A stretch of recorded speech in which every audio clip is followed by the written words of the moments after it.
नाज़रीन, इस वक्त मैं मौजूद हूँ मॉस्को रशिया की मरकज़ी जामे मस्जिद में। इसे इस्लामिक सेंटर भी कहते हैं। और ये जहाँ हमने मिनिस्टर्स के इंटरव्यू किए, जहाँ डेलीगेशन ठहरा हुआ है, जहाँ हमारा होटल है, वहाँ से रेड स्क्वायर से क्रिमिनल से तकरीबन कोई 20-25 मिनट की ड्राइव पर है।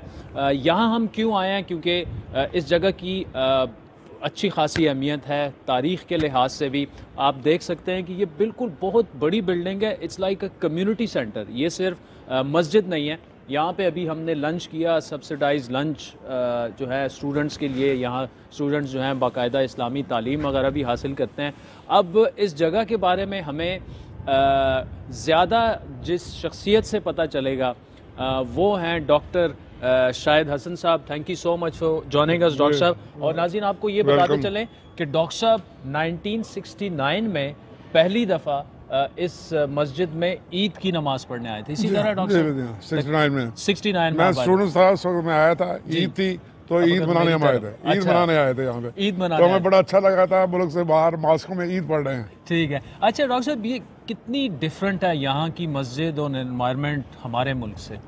थोड़ा सा चूँकि सेंसी बनादों में ज़्यादा है तो उस लिहाज से जो है ना, बाकी तो मुसलमान है तो ज़ाहिर है वो रवायतें और जो सकाफत है उसकी तो रिफ्लेक्शन है। ठीक है। जैसे देखना, आप देखना हलाल जी कैफे है, ये मार्केट है, इसमें सारी चीज़ें हलाल मिलती हैं। उस वक्त भी था लेकिन उसमें थोड़ा था। ठीक है। या तो बड़ी शानदार बिल्डिंग बन गई, उस वक्त छोटी चीज़ छोटी सी थी। अच्छा डॉक्टर साहब, एक सवाल मेरे जहन में, पहले मैं व्यूअर से वो नाज़रीन से शेयर कर लूँ कि इधर अंदर आते हुए हमारी बड़ी स्ट्रिक्ट चेकिंग जो भी अंदर आए उसकी होती है। जिस तरह आप एयरपोर्ट जाके वॉक थ्रू जो गेट्स हैं, अपना सामान, जैकेट्स वगैरह सारी चीज़ें उतारते हैं। डॉक्टर साहब, क्या इसकी क्या वजह है? ये हर मस्जिद में इस तरह होता है? तकरीबन हर जगह ही है। सिक्योरिटी कंसर्न है। आज तो चूँकि खास दिन है उस लिहाज से इन्होंने सिक्योरिटी को ज़्यादा अलर्ट किया हुआ है। अच्छा। अदरवाइज जो है ना, नॉर्मल वो तो है सिक्योरिटी। ठीक है।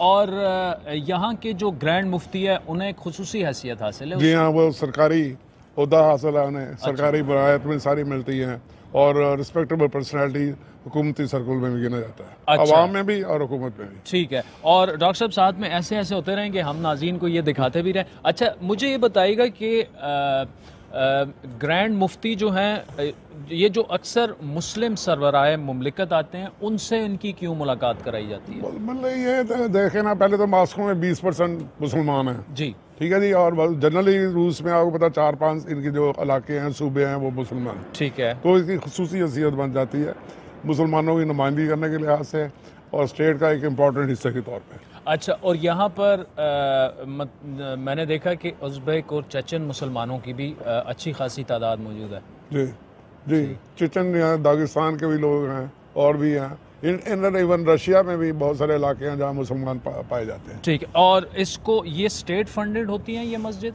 ऑलमोस्ट स्टेट, लेकिन अब लोग अभी मुसलमान का भी फील्ड करते हैं। जैसे ये मस्जिद जो है ना, स्टेट ने बनाई लेकिन उसके साथ लोगों की कंट्रीब्यूशन भी शामिल वो होती रहती है। अच्छा, इधर मुसलमानों की तादाद तो आपने बता दी, लेकिन क्या मुसलमान जो हैं वो बाकी मज़ाहिब की तरह जो मकामी जो स्पेशली लोग हैं उनसे पीछे हैं, या मतलब मुख्तलिफ शुबाए ज़िंदगी में? मैं समझता हूँ इम्तियाजी सलूक नहीं है यहाँ पे। अच्छा। मुसलमान और क्रिश्चियन या दूसरे वो नहीं है। ठीक है। बल्कि शायद कई जगह मरायत आफ्ता भी हो सकते हैं। ठीक है। क्योंकि स्टेट प्रोटेक्ट करती है। पर्टिकुलर पुटिन के आने के बाद उन्होंने मस्जिद को काफ़ी प्रोटेक्शन दी है, मस्जिदों को फंडिंग भी दी है, इस्लामी मदरसों को प्रोटेक्ट किया है।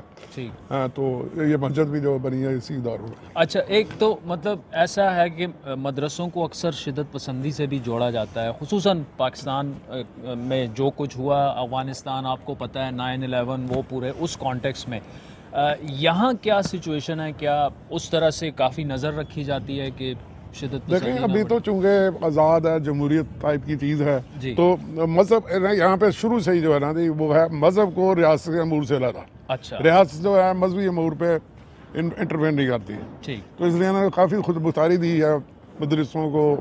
ये जो मस्जिदें हैं, मुफ्ती हैं, उनके लिहाज से उनको काफ़ी अच्छा, काफ़ी उन्होंने वो किया। और इनको यहाँ जो लोग पढ़ते भी हैं उनको तालीम भी दी जाती है, वो साइंटिफिक बुनियादों पर और मजहबी तालीम। तो ये बाकायदा फ़ीस देते हैं ये लोग या यहाँ फीस नहीं है? अच्छा फीस नहीं है। अच्छा, यहाँ पे फीस नहीं है, मतलब गवर्नमेंट भी सपोर्ट करती है और लोग खुद भी जो है सपोर्ट करते हैं। अच्छा, ये बताइएगा जुमे का खुतबा जो है वो किस ज़बान में होता है? वो तुर्किश ज़बान में है, तुर्किश, अच्छा, अरबी तुर्किश टाइप की चीज़ में है। अच्छा, और कुछ हिस्सा रूसी में पढ़ देते हैं। ठीक ठीक। जहाँ पे जैसी पॉपुलेशन उसके लिहाज से। और यहाँ पे भी ऐसे होता है कि बाकी नमाजों में इतना रश नहीं होता, जुमे वाले दिन का? जी हाँ, जुमा में यहाँ पे या ईद पे, मैं पिछली ईद में यहाँ मौजूद था, आपको यकीन करें 1.5-2 लाख का मजमा था। अच्छा, ये पूरी सड़कें जो मस्जिद के 1.5-2 लाख बंदा आ जाता है इसमें नहीं, ये जो सड़कें जो है इसके दौरान पूरी सड़कें भरी हुई थी बाहर। अच्छा, मतलब नमाज जिस तरह अक्सर पाकिस्तान में भी फ्राइडे और ईद की नमाजों में बाहर रोडों पे, यहाँ पे भी मस्जिद का बहुत बड़ा, अपना ईद का बहुत बड़ा इत्तेफाक होता है। ठीक। और ये डॉक्टर साहब यहाँ पर ये जो जामे मस्जिद है मरकजी, इधर बाकायदा कमेटी होती है जो चलाती है उसको? जी हाँ, हर जगह मजलिस टाइप की चीज़ होती है जो उसको चलाती है। और फितवे वगैरह भी जारी किए जाते हैं या फतवे कम यहाँ पे जारी होते हैं, लेकिन बहरहाल कम जारी होते हैं? हमारे यहाँ जो है, अच्छा, चूँकि स्टेट इंटरफेयर नहीं करती इसलिए रद्द-ए-अमल भी ऐसा नहीं होता समझ। ठीक। अच्छा, यहाँ से मतलब हमारा टेक अवे क्या होना चाहिए पाकिस्तानी जर्नलिस्टों का, डेलीगेशन का, ये सब कुछ देख के क्या लर्न क्या करना चाहिए? यहाँ पे देखें, बुनियादी चीज़ तो ये है भी अपना मज़हब को मज़हब के हवाले से सेंसी बुनियादों भी देखना चाहिए। उस लिहाज से तालीम भी बच्चों को इस तरह देनी चाहिए, नफरत का इजहार नहीं होना चाहिए, फ़िरक़ावारियत नहीं है। आपको यहाँ पर शिया सुन्नी देवबंदी भाभी का मसला नजर नहीं आएगा। ठीक, इसी मस्जिद में सारे नमाज पढ़ते हैं। अच्छा, तो इसलिए एक तो यह है भी मजहबी फ़िरक़ाबंदी नहीं है। अच्छा, वो हमें पाकिस्तान में प्रीच करना चाहिए, हमें फ़िरक़ाबंदी की तरफ नहीं चाहिए। आपको पता ही हमारे मुल्क में फ़िरक़ाबंदी से हमें कितने नुकसान हुए हैं। जी जी, बिल्कुल बिल्कुल। तो डॉक्टर साहब, मेरा ख्याल है नमाज का भी टाइम हो रहा है, लोग भी आहिस्ता, आप नाज़रीन देख सकते हैं, आहिस्ता आहिस्ता जो है आना शुरू हुए हैं, ख़वातीन भी हैं और बच्चे भी हैं, बुज़ुर्ग भी हैं, नौजवान भी हैं। तो आपको सिर्फ ये दिखाना था कि रशिया में जो मसाजिद हैं, ये तो बहुत बड़ी मस्जिद है, बिल्कुल एक इस्लामिक सेंटर, इसे मरकज़ी जामे मस्जिद कहा जाता है।